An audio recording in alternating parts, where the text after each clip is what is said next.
Hey everybody, Star here. What is going on? This is Storytime, a series so old and not very often updated to the point where many of you probably don't even remember that this is a series or know about it in the first place.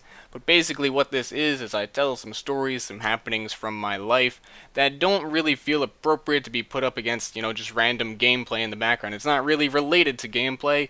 It is related to whatever. So what we do have is a fancy-pantsy drawing going on in the background. This one actually was not made by me. I have not had the time to record drawings or anything. I just really haven't gotten around to it. So I must thank my girlfriend for doing this one. It is a Pyro, so it's still within the theme of TF2 and things that are awesome, but not made by me. If you're interested in checking out some of her stuff, those links, of course, will be in the description. And what we are going to talk about from this video, what I want to talk about is some times in my life where I did some really dumb crap, but it turned out to be pretty awesome. Where you just make a mistake and at the time you know it was not smart, but it turns out to be a really good story at the very least, so I'm going to have some cool stories for you here. And one that I've been promising for a long time, which is probably what I should kick off with, is the time I went to a mental institution that already has a good title. Have your attention. Now, at the moment, I don't really feel like getting into all the details about how I ended up going there in the first place and how this entire situation came about. Maybe for another time, but it's a whole lot of details I don't want to get into right now. But fitting with the theme of this video, if you find yourself in a mental institution, you've probably made some mistakes. I can't say that I really planned ahead of time and said, you know what, later this year, I really just want everyone to think I'm freaking insane. That is what I really want. I want cops to come look for me. I want them to send helicopters looking for me. No, I didn't plan for that. It happened. It's a cool story now, but I didn't plan for it, that's for sure. There were mistakes involved in how this all went down, and I don't want to start too early into the story. Like I believe I said, I don't even remember. Damn, Star, you cray-cray. But anyway, we're going to start the story with a cop car driving me to a hospital where I am required to receive a psychiatric evaluation where they need to determine whether or not it is safe to send me once again back out into the wild, where I may or may not slaughter the innocents, which I really had no plan of. I wasn't like in the mood for slaughtering innocents or anything like that, but it is something that needed to be done. So we ended up waiting. My parents came. I was about 16 years old at the time. I think, for reference, I'm 21 now, almost 22. Oh my god! But we had to wait there for quite a while. It was about 3 to 4 hours before anyone actually showed up. Apparently, all the doctors were busy being actual doctors, and there was no one there for a therapy type thing. So we waited for them to show up. They finally did, and they still had to spend like another hour getting themselves situated. And in the meantime, they sat me down in a different room with a bed, and somewhere along the line I mentioned to this psychiatric evaluation person that I enjoyed drawing. So she set me up with some pieces of paper, a handful of crayons, and I sat there on that bed and I had nothing else to do, so I drew a picture with these crayons. And I thought it was hilarious. I was kind of laughing about the whole situation up until this point where I'm sitting on a bed, you've given me crayons. You know how hard it is to draw on a soft surface with like these crayons that it looks like people have been mashing into the ground for... Come on, it's pretty difficult. So the first picture that I drew was like grassy hills and there's a smiling sun in the sky, and I just thought it was hilarious. Like I'm in here and people are thinking I'm cray-cray. I'm just going to draw some ridiculously happy drawing and say, you know, everything's fine, thumbs up, yeah. So I draw that one and I'm done. And then I figure, you know, I'll draw something serious because I'm kind of bored. So, of course, to draw lines for a picture, I take the black crayon. I start drawing a person. But because I am drawing a person with a black crayon on a bed, it is very difficult and the lines are incredibly thick.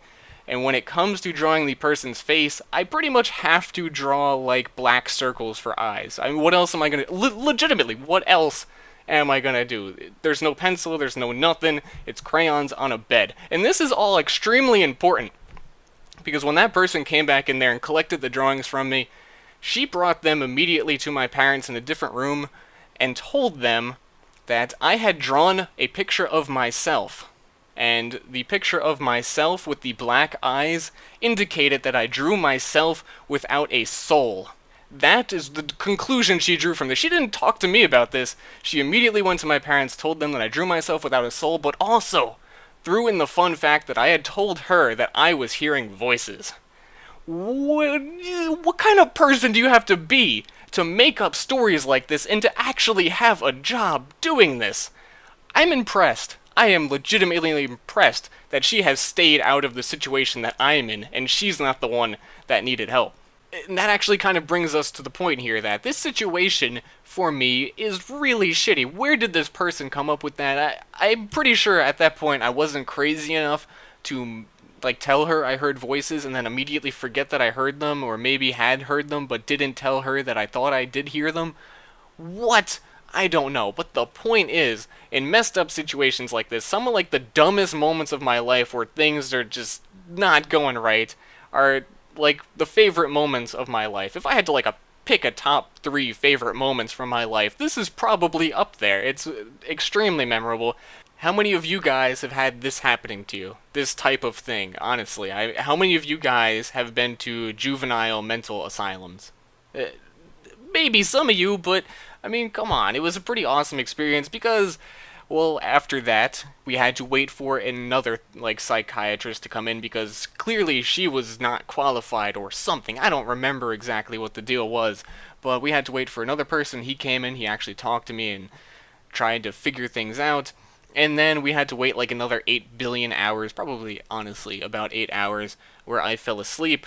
And then they finally decided, yeah, you know what, we're taking this guy away. We're not so sure. We heard from some lady that this guy's hearing voices.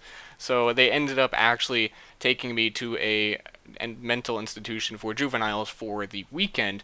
And it was pretty interesting to be there. I mean, you don't see that type of thing yourself. You don't be put in that type of situation all the time. It's not like everyone's been doing this, like everyone went to high school. No, not everyone goes to these type of places, and there were a lot of interesting people there. There was a lot of interesting things to see.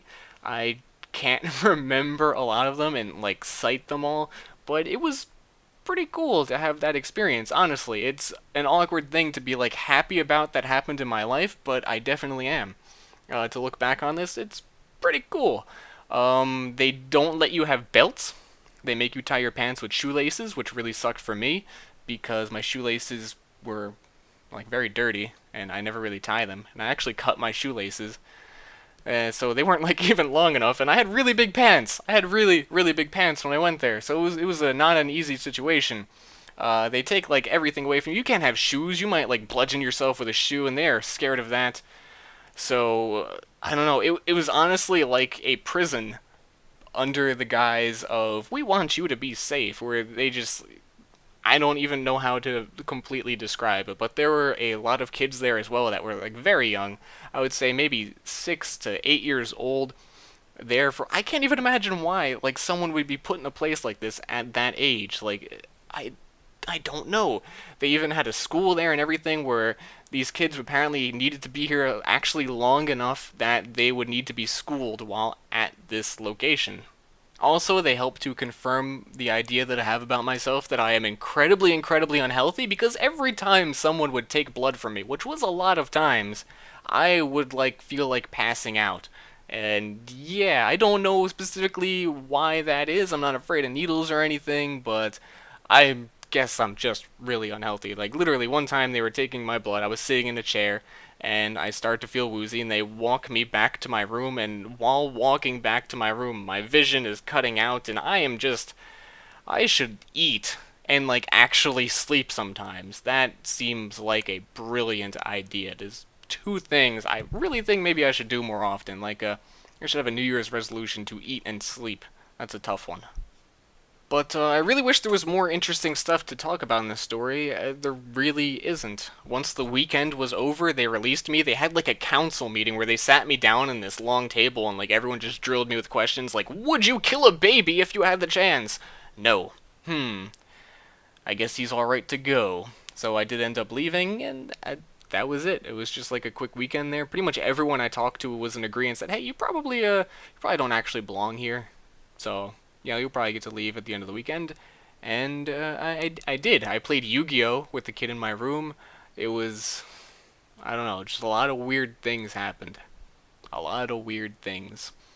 But Definitely a fun experience despite all of that. And another great experience that I had, one which I am so glad I did not miss out on, was failing biology in high school. I actually cared at the time. It was like freshman year of high school before I completely stopped caring about school and all whatever I stopped doing. I talk about high school in one of my other story times. But freshman year of high school, I guess I actually did care enough that when I failed biology, I punched a hole in the wall and I was upset and I was like, God dang it, why did I have to be dumb? But it turned out that the next year I got, which I'm gonna say easily the greatest teacher I ever had.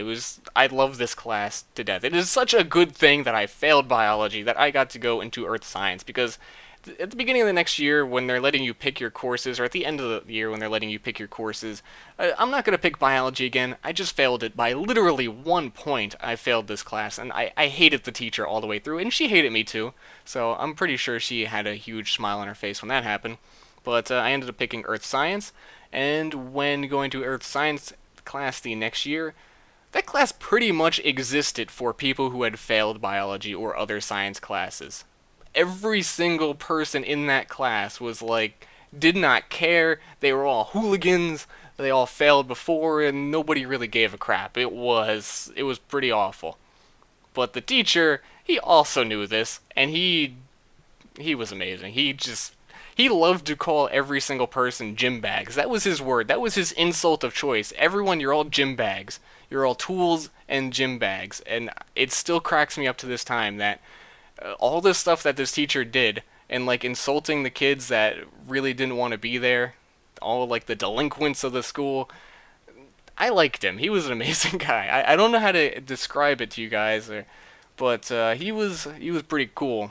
A lot of the stuff he taught too was not in the book. You know, you have your teachers who will just explain everything letter by letter in the book. Let's read a paragraph from the history book. What did Christopher Columbus do?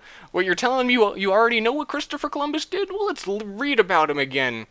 Now, he actually told stories about things that were relevant to real life, which was bizarre for a school. You're not supposed to actually hear about things and stuff. But besides that, he called everyone gym bags. Okay, do you understand? He called everyone gym bags. I legitimately don't know how to describe this teacher to you guys other than I don't know how he still had his job after this year was over. How he had the job in the first place. I don't know. He was so down to earth and just straightforward with all the students. He wouldn't like sugarcoat and go, well, pardon me, sir, but you are going to have to go to the principal's office right now. I am sick of your attitude. No, you're a gym bag. Why are you being so worthless? You don't belong here. You should just... I don't know what to tell you guys, but it was amazing. To compare that to the teacher that I failed with in biology, she made us put together, like, for a major grade for that semester, you need to make a t-shirt and decorate it and draw a cell on it, and it needs to be a t-shirt. Why can't we just, like, draw a cell on on a test? She gave us, like... She was insane. She was insane. She needed to go to that mental place. She really did. What is the significance in learning, in drawing a cell with glitter on a t-shirt? Oh God. I failed her class, and then I got to go meet her polar opposite, which I am so thankful for. At the moment when I failed her class, though, I was so furious. Like I said, I punched a hole in the wall, which is weird for me. I don't normally have reactions to anything. I'm just sort of, oh, whatever. I guess that sucks.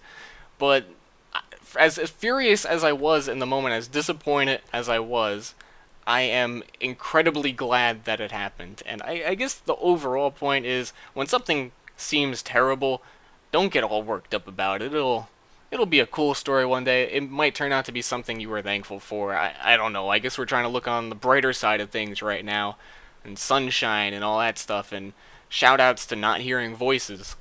Another example in its purest form is once I got really sick eating some Oreo candies from an Easter thing, and then I saw my brother he took all of the cream out of Oreos and ate them all at once, and Oreos sicken me to death now. Like, not as much as they used to, but at the time they absolutely disgusted me. But that's a good thing. Let's turn around and make it a positive. I didn't eat Oreos. They're not that healthy for you.